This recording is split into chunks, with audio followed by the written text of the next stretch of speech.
Have you ever wanted something but were too afraid to ask for it? Maybe you wanted a ride to the airport, a cup of flour from your neighbor, or maybe even a date. Our culture has a strange relationship with the concept of asking for things. But what if it doesn't have to be that way? What if we could just ask without feeling a sense of guilt, embarrassment, or shame? Well, in today's episode, I'm talking to Winter Skyberg with Newberg's Buy Nothing group about this very topic. The Buy Nothing Project is a way for people to give and receive, share, lend, and express gratitude through what is called the gift economy, where the true wealth is the web of connections formed between people who are real-life neighbors. At first, Buy Nothing may look like another buy-sell trade group, although without the buying, selling, and trading, but it goes much deeper than that. In this episode, we're going to learn how these groups help us grow together as neighbors and how they teach us that there's no shame in asking. Hi, I'm Daniel Roberts, host of the Giving Town podcast, where we share stories of hope and generosity in Newberg and the surrounding areas. We live in an amazing community full of incredible people who are all working to make Newberg an even better place to live.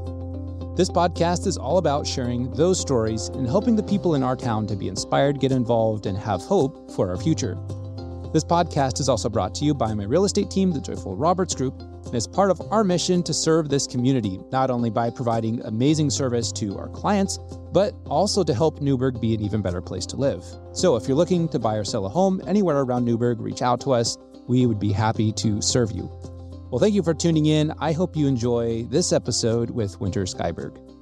Winter, thank you so much for joining me today. I'm looking forward to learning more personally about the Buy Nothing group, or I guess there's two groups in Newberg. Yeah. And I've been a part of it for a little bit, but it's going to be fun to hear a little bit of the backstory. Sure. And also share this with many people in our community who maybe have never heard of the Buy Nothing groups. So for people who aren't familiar, who've never heard of Buy Nothing, can you share a bit about what it is, what the philosophy is, and some of the origins? Yeah, sure. So Buy Nothing actually started in Washington State on Whidbey Island. It was two moms that got together and realized that they had the opportunity to share in their neighborhood they had kids, they were, going through clothes like crazy, and they didn't want to just toss stuff away. So they kind of started a little bit of a round robin group, and it kind of exploded from there. It was originally on Facebook. And they now have an app. I believe there's about 13,000 volunteers that run the various Buy Nothing groups around the world. Wow. It's global. Yeah, and it's a nonprofit organization. Their basic philosophy is not really about stuff, even though it's called a Buy Nothing group. What they're really about is what they call the gifting economy. So the idea is that you get to know your close neighbors and build a community through sharing things that you have that you no longer need, that maybe somebody right next door does, and try and keep us from buying so much, and instead sharing what we have with other people that may not have what we do, or just have a need for something. So it's not really supposed to be like a buy-sell trade that you just get something for free. It sounds like it's actually supposed to be more about creating a community of people. Yeah, it's both about creating a community and also building empathy and compassion for other people that are immediately around you. So their initial philosophy, and they still stick pretty close to this, is that there's a logistics of you don't want to have to drive something 5 miles to give it away if it's a baggie of, cereal or something. But if your neighbor needs a baggie of cereal, you can know them already because you've met them through your group and you feel very comfortable interacting with them. So that was their kind of original thought, was that not just keeping us from spending money, but also keeping us from having to travel outside of our immediate neighborhood group to share with what we had with one another. But it wasn't really for them about the stuff so much, although it kind of started that way, but more about what can we do as a community to meet each other's needs. Sometimes that's stuff, but it doesn't just have to be things. So when you post in a Buy Nothing group, you're posting one of three things. You're posting a gratitude post because something really great happened to you.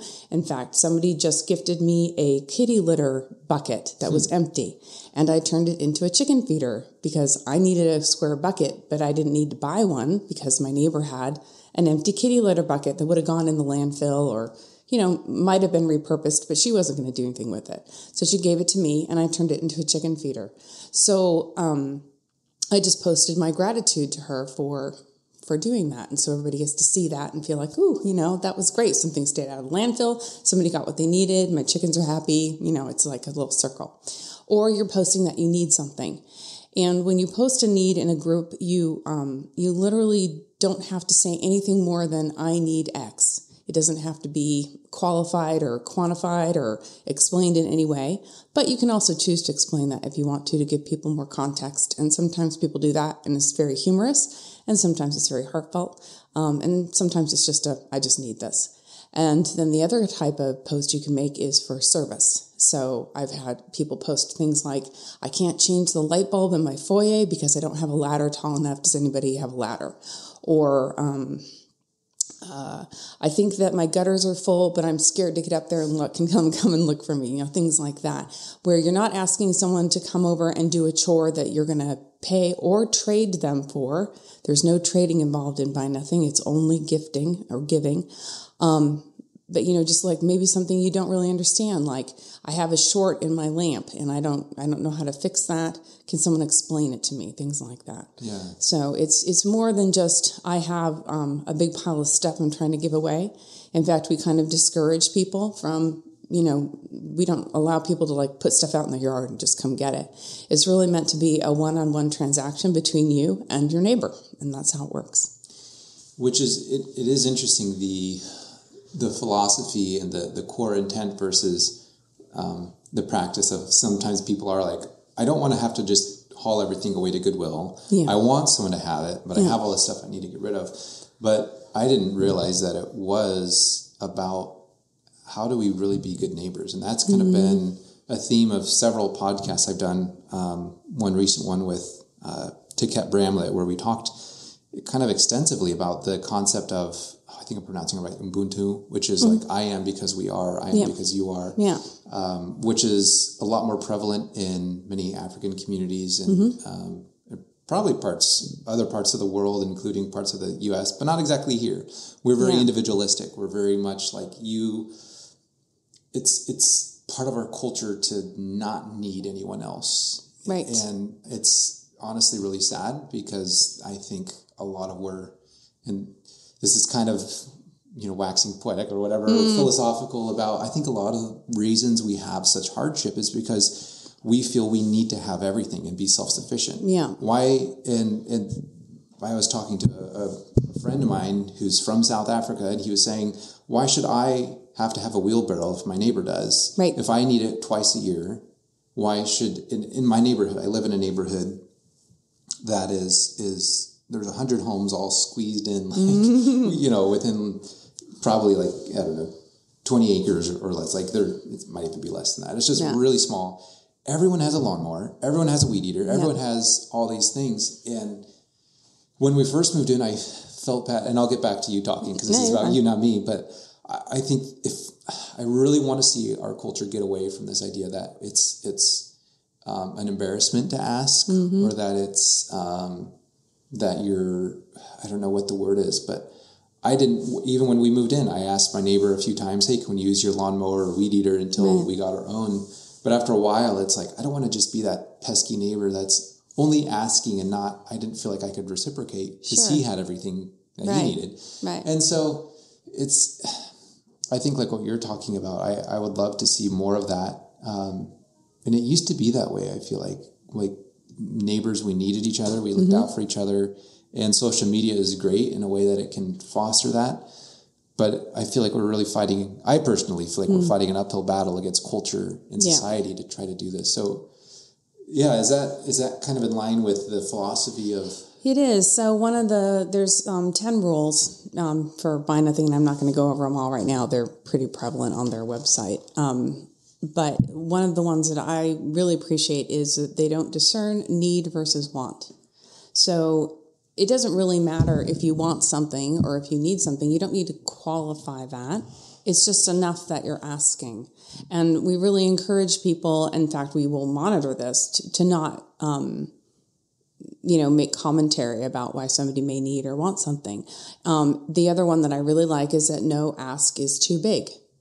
And I actually went around and around with somebody when I first started admin that was just so offended by that notion that somebody could ask for anything and it would be okay. And I was really kind of like got into it with her a little bit, not in a mean way, but just in a really curious way of like, why does that bother you so much that somebody could ask for a house? Right? Like, I actually put a house on Buy Nothing.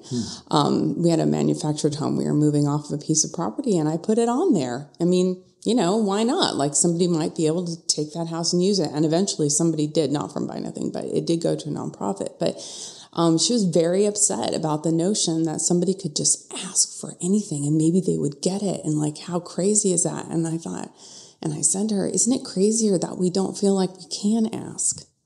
Like, isn't that like the odder thing? Like, that you feel ashamed or embarrassed to ask for something, whether you want it or need it doesn't really matter. Whether it's huge or small, it doesn't really matter. If you have a need for something, to be able to just ask for it, what a gift to be able to go to your community and say, I need a rake. And somebody says, I have 5, have a rake. Yeah. I mean, how great is that? So I think we've really, I think you're right. Like we've really gotten used to this idea that we as Americans in particular need to be self-sufficient. I think it's a mythology, especially in the American West, that we are all like independent pioneering spirits that can get it done ourselves. But the truth is they didn't get it done themselves. They depended on their neighbors heavily and they shared the expensive, important tools like plows and tractors when they came along. Not everybody had one, that it was part of the community to borrow it. So I think we've romanticized that idea that we need to be really independent and be able to solve things for ourselves. And we feel a lot of shame. Yeah. And I don't think we need to. That's a really good, I don't know if you're a Brene Brown fan at all, but the concept of shame and how often we feel shame, specifically though around asking. And it's interesting. I really wonder where that came from. And it's funny because I feel that sometimes when people, I kind of have a term that I use for people who ask things that in my mind, like, I don't think you should be asking that. I call them askfuls, which is maybe not the nicest thing. And maybe I shouldn't say that publicly in a podcast, but like, the people who are just like, oh my gosh, they're never asking, or they're like always asking for things that feel inappropriate. But I wonder where that comes from. I mean, there are people who ask, and I'm like, oh my gosh, like I feel the pressure. Like we like to be able to oblige people, and sure. And so maybe not going to that extent, but even there's that underlying fear of like, well, I don't want to be one of those people who just always ask, right. Never giving. And I think relationships are based on asking. A true friendship is when you can ask someone for anything, and know that they can do the same for you. Right. Anyway, so where do you think that came from? I'm not.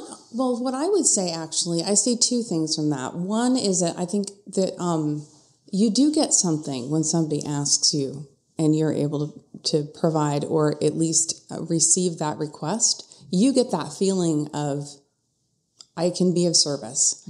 And so I think we've gotten away from that idea that being of service is important because we're all so focused on acquisition, right? Like and for a good reason, like we need to live, we need to survive, we need to do our work and whatever. But we've gotten so siloed on that we don't really lean into our support system very much. And that could be your family or it could be the person across the street. So I think that's part of it. I think too that kind of the counter to that is that it's really hard for some people to receive.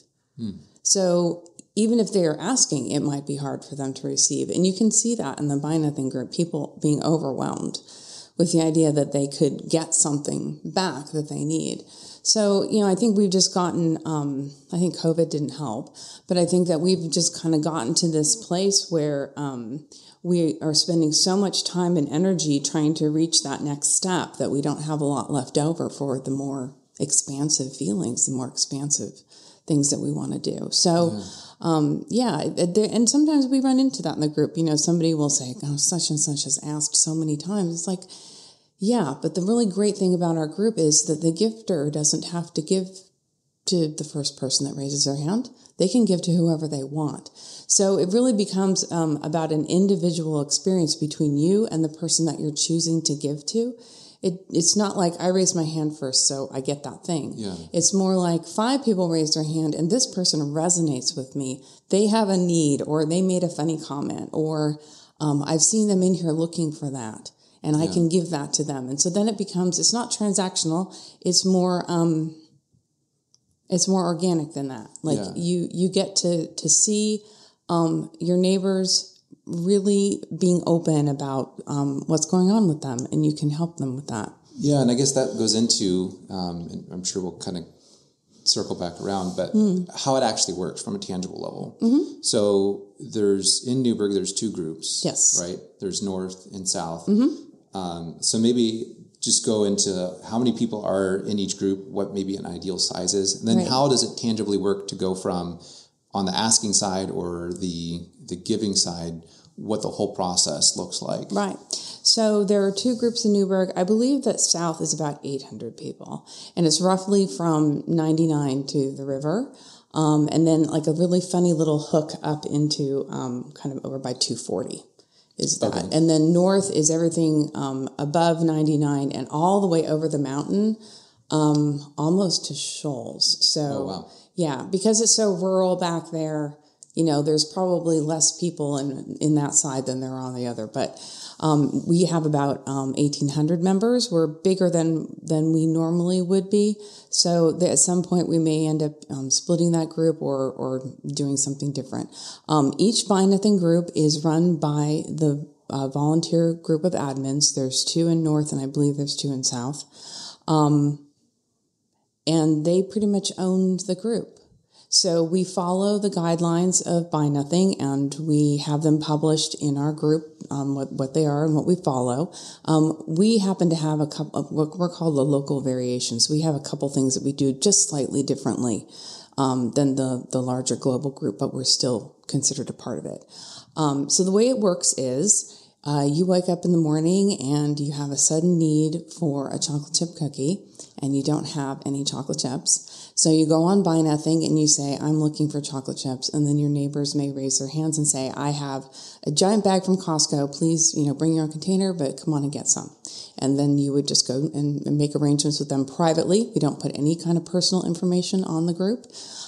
They would privately arrange to pick it up. Or you wake up in the morning and you've made too many chocolate chip cookies and you want to share with your neighbors. So you take a picture of them and you put it on the group and you say some very specific things. This is what I'm gifting. This is when I'd like it to be picked up. This is roughly the area of town that I'm in. I expect that I'm going to pick somebody in the next 24 hours. And then people will comment, and then you, as the gifter, choose whichever person you want to gift to, based either on their answer, or maybe you've gifted to them before, maybe they've gifted to you. And so this is a way of reciprocating, even though we don't emphasize that could be a way that you choose. The most important thing to me, actually, in the group when people post is that we ask people to let things what they call simmer. So that means you're going to let it sit for a while. And the reason we ask people to do that is that not everybody is on Facebook all day long, or if you're using the app, on their phones all day long. A lot of people work during the day.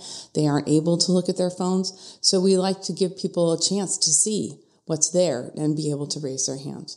So we don't really enforce it, but we do routinely remind people, hey, let everybody have a chance to look, and you might discover somebody really needs something for a very specific reason, and you'll have the opportunity to gift to them at that time. So once you've been chosen, you go into private message, and that's where you make arrangements for pickup or drop off or whatever ends up happening. Okay. Sometimes I've even seen things like somebody will say, I really would love to have that if you're willing to gift it to me. However, I can't pick it up. And then one of the neighbors will comment, well, if you gift it to her, I'll come and get it and take it to her. So you start seeing like that, that helping each other out thing kind of happening, or I happen to live, near this person. I can grab it for you and you can come get it, at a different time. So yeah, that's how it works. And generally it works pretty well. Yeah. Sometimes there's hiccups, but for the most part, it works pretty well. On a kind of practical level, having also been admins for groups, do you ever have to deal with like spam or those kind of things, or is that? Well, we have our group pretty locked down. So one of the things that we let people post whenever, but they have to be approved into the group, and to do that, they have to answer some pretty specific questions. And we keep a really close eye on it. So we don't really have any hard and fast rules about who we let in, except that they have to be in our geographic area for the most part. But if you're, if your Facebook profile is brand new, or you don't have a profile picture, or you don't, or if you're obviously posting from, Turkey, then you're probably not going to get in. But so Ellie and I keep a pretty close eye on that. We actually have a moderator who helps us out just by kind of looking at the group every day and being like, hey, this one looks a little funny. But actually, it's pretty spam free. It's very seldom we have to deal with something like that. Yeah, it's pretty easy. What about from the interface from using the app to Facebook? Are they connected, or is it? No, they're not connected. They are separate. So Buy Nothing's gone through a lot of growth over the past, I think it's been 10 years now. Has it been longer than that? It's been a long time. They've been around now, and they've learned a lot. And one of the reasons they decided to build an app is because they recognize the limitations of being on Facebook. It's not, there's diversity problems there. It's can be very siloing. It's kind of challenging, and they're dependent on Facebook's good grace to stay active. So they didn't want to be dependent just on that. So the app is separate. It follows slightly different rules around geography. It's not quite as closely drawn the way that it works. It's a little bit different. But so yeah. Do the admins cover the Facebook group and that? Okay. No, in fact, if there is an app group for our area, I'm not even sure if there is because I don't use it. But it's totally entirely separate. So it's like an umbrella, and it's got different kinds of arms under it. Gotcha. Okay, Yeah. so everyone who's going to be interacting in our area is going to be Probably on Facebook. Yeah, okay. For the most part. Okay. Yeah. It's interesting because we talked a little bit about the community desire, I guess, for Buy Nothing to create that sense of community. Yeah. And we in Newberg everyone went through a tough spot with COVID. We've had our own issues with divisiveness among community. Much of that was political. Yeah. How do you feel Buy Nothing fits or helps with that? Or do you feel that it does help with still bringing people together, or are people so focused on just the thing that they don't really interact with their neighbors? Well, I'm going to say, like, most of the time, it's just people helping other people out in that stuff kind of way. Every once in a while, you'll see something, though. And when you do, seeing the community respond to it is really, heartening. I don't think there's a lot of politics in our group, but I think there's socioeconomic challenges in the group that people don't always really realize the broad spectrum of people that we have living in Newberg. It's not just like a nice rural town where everybody has a house. Like it's not that. I think that the conceit is that it is. I think people come into town and they look at it, and that's kind of what you see. You see the nice houses downtown. You see the houses up on the hill. It's a middle class or better community. And I think what it's done in our group is it's kind of pointed out to people that that's not actually true. Not at all. Yeah, there's a huge divide. And, I think people are seeing that and noticing that and responding to it. It's nice to see the expanding of horizons. There's a little bit of a challenging story, but one that really I have talked to people about several times when it comes to the group. There is a rule that you can resell something once you've received it if you say that's why you want it. So if somebody posts a lamp and you want to grab it because you know that you can sell it and you're going to make $15 and pay your gas bill. You can do that if you say, hey, I love that lamp. I think I'd want to resell it, though. And if the gifter wants to give it to you, then they can, or they cannot. That's their choice. But they've said that that's what they're going to do, and so you can choose whether you want to do that or not. You can also post something and say, I'd rather you not resell it. Obviously, once somebody has something, they can do whatever they want. It's, you can't monitor that, and we don't intend to, but you're giving disclosure. So I posted about that, just like a regular little admin reminder post. Hey, it's okay for people to sell stuff if they say that they're going to. It was like a firestorm. Like people were really, really upset at the idea that somebody would take their gift and sell it. How dare they? And there was one person in particular who was very upset about that. And I said, well, look, like, you're willing to give it away. So once it's out of your hands, it doesn't really matter what happens to it. And she said, well, I want people to appreciate my gift. And I said, well, they are. They're appreciating your gift in the sense that they don't have the finances, potentially, to pay their bills this month. So you're gifting them an item, and they're turning that into heat or light or the refrigerator running for another couple weeks. And she was just shocked. Like, how is that possible in Newberg that somebody is going to, take a lamp and sell it and pay their... I said, because it's a huge spectrum here. It's everyone's different. And as long as they're being open and honest with you, that's as much giving to somebody as giving them, your leftover muffin tin. Yeah. And everybody really just stopped and took a minute. And then the whole thread just completely turned right around. It was really fascinating. I've been managing community groups since 2003 online. And this is the first time I've seen a thread go from explosion to, well, wait, maybe we can be introspective here and take a different look at this and what it really means when someone in our community wants to do that.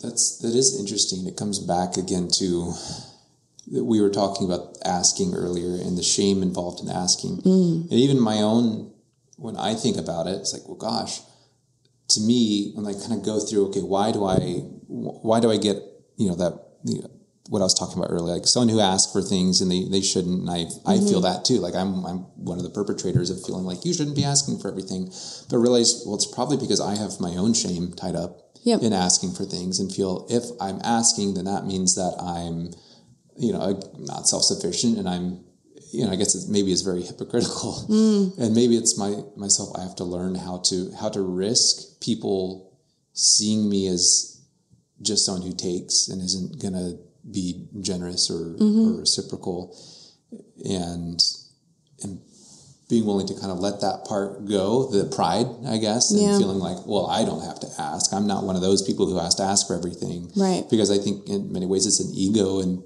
pride thing. Yeah. And if we're raised up to think, you got to look out for yourself and you shouldn't have to ask anyone for anything. Because I think it is in many ways much harder to receive. If we have that, it's harder to receive things than it is to give. Because there's also this sense of like, well, if I receive something, that means I owe them, and then they're going to be holding it over me. Well, I gave you that. And sometimes we do that to people. Sure. We say, well, we use that as leverage, as, to manipulate or to negotiate or whatever. And so we're afraid of that. And it sounds like what this group is really trying to do is to kind of undo some of those negative tendencies. Yeah. There's of course the lightening of a load when you get rid of things that you don't need or use anymore. And there's been, endless podcasts and shows about that, about divesting yourself of stuff. And so, it definitely has that place. But I think also there's an idea of when you clear your plate, you are reciprocating, right? Because you're going to pass forward. So if I give you my toaster oven, and then I take my toaster and I give it to the next person, there is a chain there. It's not, you don't have to necessarily reciprocate by going backwards. You can reciprocate forward. And then that original person is a part of that. They've enabled that to happen. The divestment of things within the community where they're needed. So I don't, I get that idea that if you give to somebody, you might have a feeling like they kind of owe you a little bit. Like, I think we set that up in our society very effectively to feel like, if the haves give to the have-nots, then the have-nots owe them. And so I think that's one of the core things about Buy Nothing is that it's freely given. Like, there's no strings attached to that. And that's a really core piece of the philosophy is you aren't attached to the outcome of your gift. And actually, that was a part of that thread is like you being attached to the outcome and receiving gratitude for them is not part of the equation. If they give you gratitude, that's great, but they're not obligated to reciprocate by telling you how good you are. That's not what it's about. The what you get from that is enabling somebody else to have a different experience than they're having right now. So that's for the person who's giving, that's the reward, if you want to look at it that way, is that you're enabling somebody else to have a different day than they would have had otherwise. And expecting something back from that or being attached to the gifting part of it, that's kind of a trap. So you want to watch out for that. Do you feel like there's hope for our society to begin to be more on a path of giving without strings attached, to not have as much shame in asking? Because I'm a person, I really like to have hope, but sometimes it feels like we're so entrenched in certain things. But that sounds like such a better way to live without having to move to another part of the world to experience it. Yeah. I think we can get there. I think it's possible for us to be like that. I think the majority for me of what I see happening in Buy Nothing is it humanizes people that you don't see. So it's very easy on the internet to be detached and feel free to express your own opinion as loudly as possible and not let anybody else talk. It's really easy to do that in social media and on the net. What this does, though, I feel, is it allows you to see the other humans that are immediately around you that are in need or able to give. And to me, that's like that's a fundamental way for us to move forward, because you have to do that first. You have to see people as humans just like you are, that have the same struggles and challenges and joys and sorrows that you do, before you can do anything about the rest of the problems. Yeah. So if we aren't having compassion and we don't see, our own empathy for other people, it's impossible to step out of that bubble. So I feel like, at the end, it is a group where you get a muffin tin. But when I look at it and I read the comments that people are making back and forth to each other about the experiences they're having, I see them seeing each other as people. And I think that's the beginning of that process of change. Yeah. Yeah. What is I don't know if there's one that stands out, but can you share a story that really touched you, or an experience that you saw through someone that really was, their day really was, or their experience was really changed through the Buy Nothing group? There's a couple people in the group that have that are foster parents. And I would say between that and also people filling the closet at the high school with clothes and other necessary items, that happens a lot.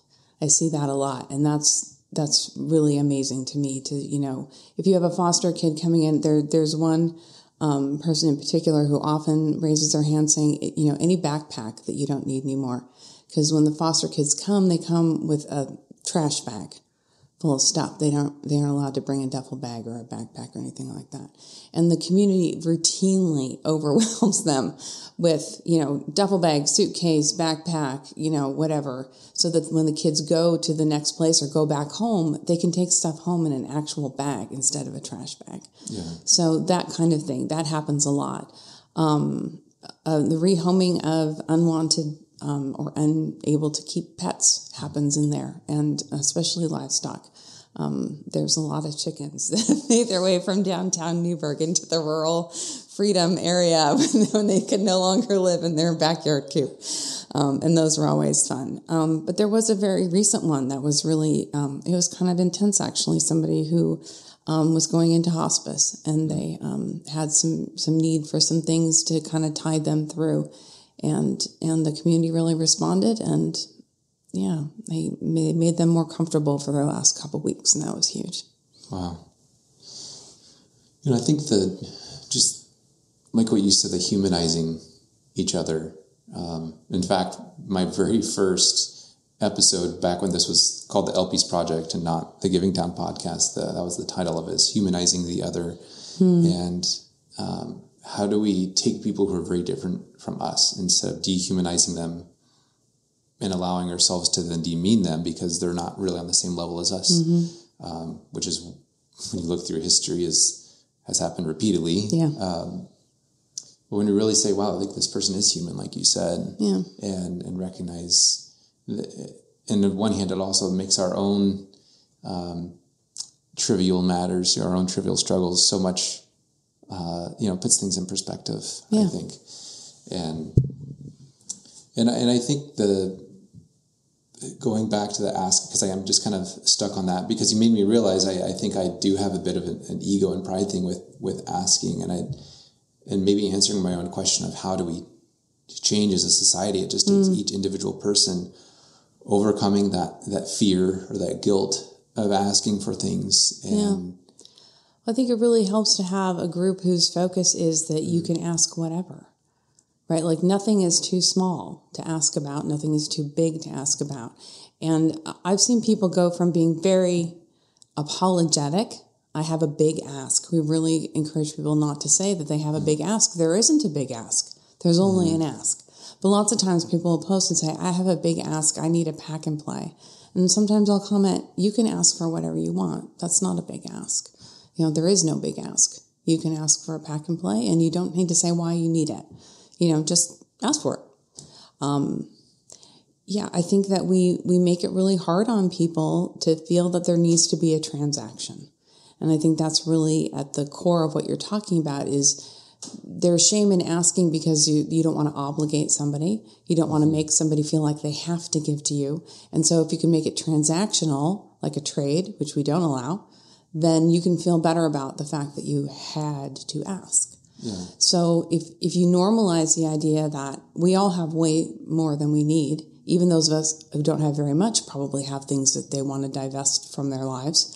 If we kind of get rid of that idea that asking is bad, then all of those things can kind of, float out into the places they need to go. Instead of feeling like we need to be ashamed or hold judgment about what we need. If we did that as people, not about things, but about feelings and relationships, we'd be in a very different place. Yeah. It's interesting also from a business standpoint, from a sales perspective. And I don't know what level of listeners here are in any type of sales, but really we're all in sales to a degree, whether it's trying to convince our kids to brush their teeth, sales pitch and negotiation and all those things. But one of the hardest things for me was asking for a sale, asking for the business. And like you said, like that, there's that fear of putting an obligation on someone or a fear of rejection. And which is another big one. What if I ask? I mean, I've had experiences on Buy Nothing. I think I was asking for like a Bluetooth speaker, right? And no one responded, and I felt like kind of embarrassment, like, oh, was it too big of an ask, or do people think I'm being greedy because I'm not just going to go and try to buy one, or do people not like me and so they don't want to? All those questions go through your mind, and it's easier.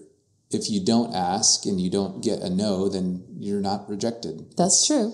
That's an interesting thought. That's true. And I, as an admin for the group, when I see things like that, when I see somebody say, I'm in search of a Bluetooth speaker, there's two realities that come with that. One is that we're at the mercy of Facebook's algorithm about who's going to show that or not. If it doesn't have a photo, probably won't get shown. So if you make like one of those nice little posts, it's like, with the background image and all that, it won't show up in someone's feed. You'll see it if you go to the group, but if you're not actively going to the page and like looking, it probably won't show up in your feed because it's just not interesting enough according to Facebook. So that's one. So if I see stuff like that, I normally will comment on it and I'll say, hey, that's a cool ask for a speaker. Are you planning to do some outside block party or whatever? I mean, just something so that people, are more likely to see it. And if the poster responds, it adds a more human element to it. Oh yeah, I'm looking for a Bluetooth speaker because I'm having a garage sale next week or, whatever. So that it becomes more of a conversation. And then people will start often populating that with questions or whatever. So I often counsel people like, be creative in the way that you're asking for things, and people are going to be more likely to respond because it's more interesting to them. Yeah. But then also there's a reality that, Facebook, like you're probably not going to see it. Also, like when I had somebody come to me last week and say, I'm always raising my hand or asking for things and I never, I never get anything. And I said, well, you just need to try again, And that's uncomfortable for us because then we're asking twice. We didn't just ask one time. We asked twice. Maybe we asked 3 times. And, and how can I put myself out there and look greedy, right? Or like I want too much. But the philosophy of the group is that there is no such thing. Yeah. There is no, I want too much or I'm being greedy. I'm asking for this thing and that's it. There's no shame in asking. No, there's not. There's not. And there's also no shame in not getting a response. Because either maybe someone didn't see it or that thing just doesn't come up. But I bet you if you posted again about your Bluetooth speaker a month later, you would get one. Because people see that stuff and then it goes in their little memory bank. And then when they come across that Bluetooth speaker they haven't turned on in 6 months and they see the post again, they're like, oh yeah, I wish I could get rid of that thing. Yeah. And I actually, we see posts all the time. Hey, somebody was looking for fence panels. I have some. Who was that? And then you'll see everybody post like, that was Jane, and like tag, all that kind of stuff. Or it wasn't me, but hey, I'm interested. So, it's, I think there's a little bit of kind of getting over yourself too. There's a little bit of that. Yeah, it is. This has been very eye-opening for me just internally. I've got some internal work to do. Well, I appreciate you coming on. We're almost at the end of our time. Sure. We talked a little bit about how people can join or get involved. Yeah. But if people aren't on Facebook, can they get involved, or do you really have to be on Facebook? I guess you can join the app, and and it's in the App Store. I don't know what the population of the app is. I don't think it's nearly as high as the Facebook groups, but I know they're really interested in growing that, so that would be the way to do it. And do you know if that is in this area? I really don't know. I suppose I should go and look. Yeah, I mean, I suppose I should go and look. I really, honestly, the Facebook group takes up the amount of time that I have to give it, so I haven't really delved, but yeah. So the easiest way to join the Newberg North or South group is join Facebook, join that. Yeah. And, it might be an interesting experiment. It is kind of a trip. Honestly, it is. We're so used to the transactional buy-sell trade groups. Yep. Like, what is this? What's the angle here? And the angle is trying to learn how to be a good neighbor and get over ourselves. A little bit, yeah. That's true. Well, one question I'd like to ask, and I kind of alluded a little bit to it earlier, but what gives you hope for the future, not just in our ability to ask for things, but in Newberg in general? What gives you hope for the future of Newberg? What gives me hope for Newberg? Well, the fact that I have a list of 40 people who want into my group right now, that gives me a little bit of hope. I think just the idea that we're willing to have a conversation, I think that's really important. The talking is the important part. So things like this and the conversations that happen in that group and some of the other work that I see going on around town, as long as we continue talking, I think we can figure stuff out. Yeah. As long as we continue talking with a heart of humility and empathy. And well, when you talk, you have to listen too. Yeah. And I guess the one last thought of, do you find any of going from online to in person? Because Facebook is a great tool. It can bring people together, but it can also add a level of separation where the only way we're communicating is via text or message, versus that. I think that face-to-face interaction is so valuable. Yeah. Do you see any of that, or does it typically stay within the... Well, actually, one of the things we do that's really super fun, I should have mentioned this before, is we have free markets where everybody gets together and brings their stuff, and then you just go and take what you want. Oh. Yeah. That's cool. So it's kind of like a buy nothing garage, not sale, but garage meet. Giveaway. Meet. I don't know. It's like a meetup. How often does that happen? We try and do it twice a year. Okay. It's harder in the wintertime because we don't want to spend money to be inside somewhere. So we mostly do it outside. Okay. We try and do it a couple times a year. So like spring and fall. In fact, we probably need to plan our springtime one. But, that stuff that's sitting in your garage, you just bring it with you. And it's amazing what people end up showing up with. Yeah. And then you also have the motivation of, if it's not going to go to buy nothing, you don't have time for it, you bring it, you see what you get rid of, and then, the Newberg thrift shop can benefit after that. Yeah. Yeah. Well, thank you, Winter. Appreciate it. It's great learning more about this and look forward to sharing this with our community. Yeah. Thank you very much. Thank you for tuning in to the Giving Town podcast. If you enjoyed this episode, please consider sharing it with a friend who you think might benefit from hearing it. While more and more people are continuing to hear about this podcast, I still need your help to spread the message about all the people and organizations that make Newberg so great. Well, thanks for tuning in, and I'll catch you in the next episode.